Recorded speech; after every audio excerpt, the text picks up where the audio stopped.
actually divided this protocol into 4 elements.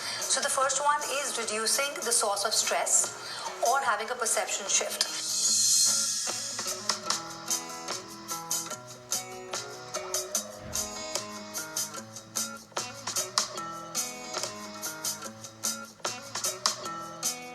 Now I'm going to go back to the same example where we just began with the first answer, that you could be actually eating all the good foods, eating all your vitamins and supplements, but you still don't seem to lose weight.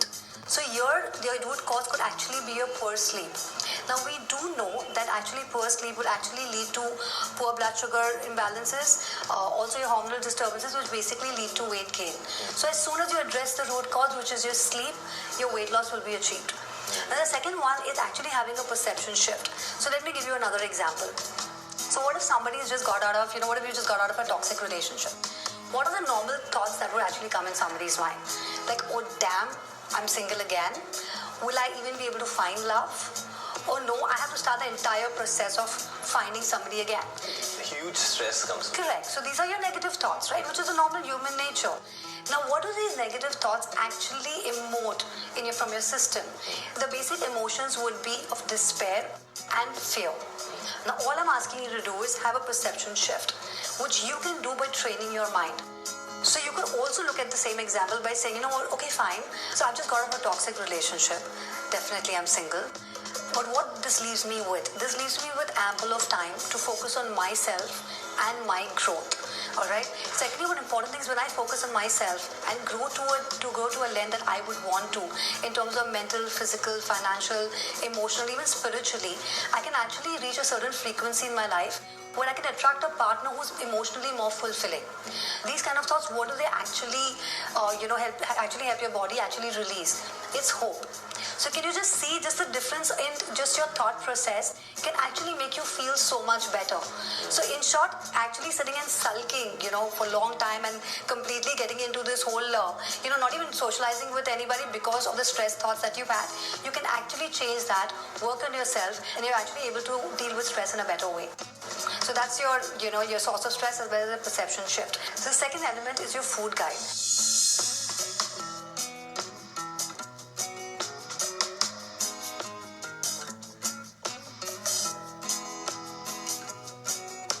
Now, what are the usual picks when you're stressed? Most of the times people pick up sugar, alcohol, or your processed foods, or it can be your caffeine. You technically go more to more emotional pickups, of picking up your pastries and chocolates and stuff like that. But actually what this actually does to your body, it actually heightens your stress response. Another very important thing is to actually have stable blood sugar levels. Now we know that when your body is stressed, the blood sugar levels are really, really high in order for the body to prep for the threat. So very, very essential to completely ditch your carbs, your simple carbs in terms of your sugar and your refined flour. I would also say minimize, your white rice and and similar kind of foods like your lotus seeds or your couscous, and actually trade them with more complex carbs, which are made of your whole grains, legumes, high fiber fruits and vegetables. So you also need to ensure at least 3 servings of protein in a day, since we know that the diets that are low in proteins actually stimulate stress response. Another very important thing, optimize your gut health and ensure that can help you to deal with stress better. So once again, what exactly do we need to eat in order to have an optimal gut health?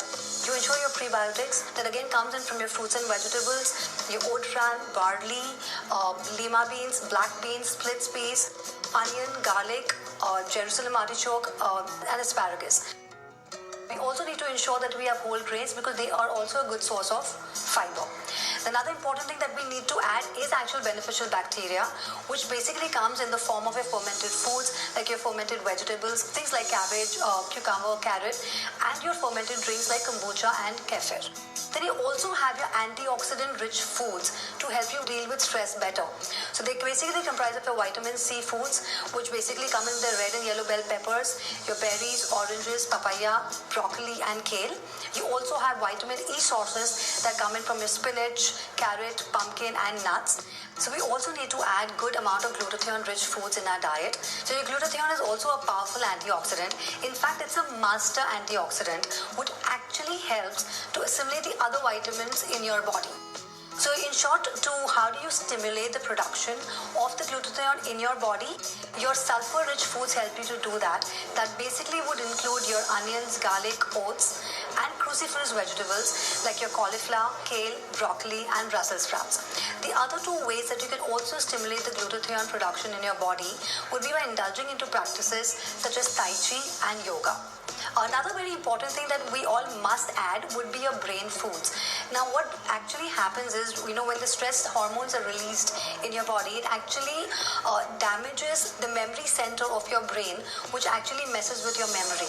So we could actually add brain foods such as apples, berries, citrus, eggs, chicken, spinach, and bananas. Now, your third element actually encompasses of your lifestyle modifications.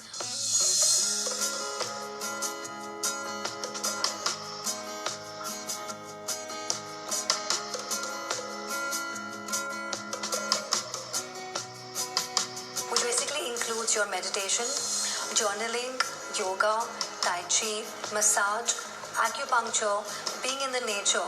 So ideally it is so important to connect in the nature to actually lower your stress levels. Simply walking for 15 minutes on the grass, enjoying the 30 minutes of natural lights, in a day.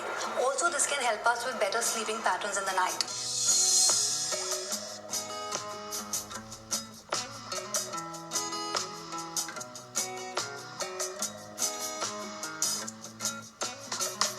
The fourth element is exercise. Key focus when it comes to your gut health and getting your stress levels lower is what I said before, is actually enhancing your parasympathetic nervous system, which basically enhances your rest and digestion. So again over here, what we can indulge into would be your practices such as Tai Chi and yoga. So both of them basically are fluid movements with the focus on deep breathing, which is actually more grounding and meditative, which gets the body into a more relaxed state. And additionally, light aerobic exercise can be